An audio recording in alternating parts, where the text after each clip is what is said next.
so today I will be performing an overhead press with my invisible dumbbells. Here to here, starting position just about head height. I'm going to be pressing the weights towards the ceiling, finishing in an overhead cheering position.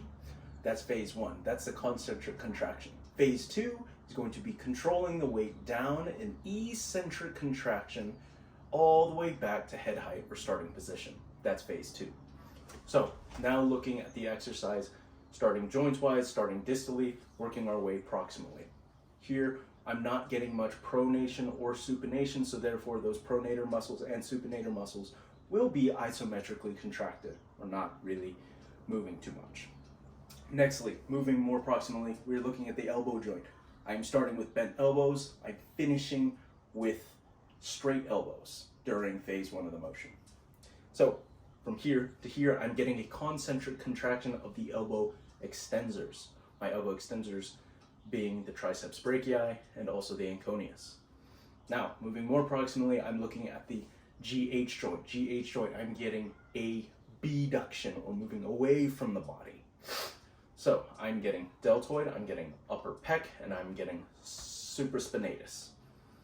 Now, lastly, we have the shoulder girdle. Looking at the shoulder girdle, we have some elevation, we have upward rotation, and we have a little bit of protraction. If I'm at an angle like this, I'm getting some protraction. Muscles that are being used here concentrically are our pec minor, serratus anterior, a little bit of the levator scap, and most of our trapezius.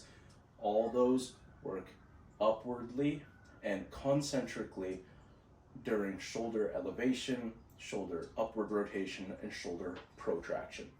All of them are concentric contractions, and all those same muscles I just named work eccentrically during the lowering phase of this motion. Lastly, what we're going to look at is the axes of rotation. This happens in the frontal plane. This whole motion stays within this plane of motion, so therefore it is a frontal plane of motion and a sagittal axis of rotation.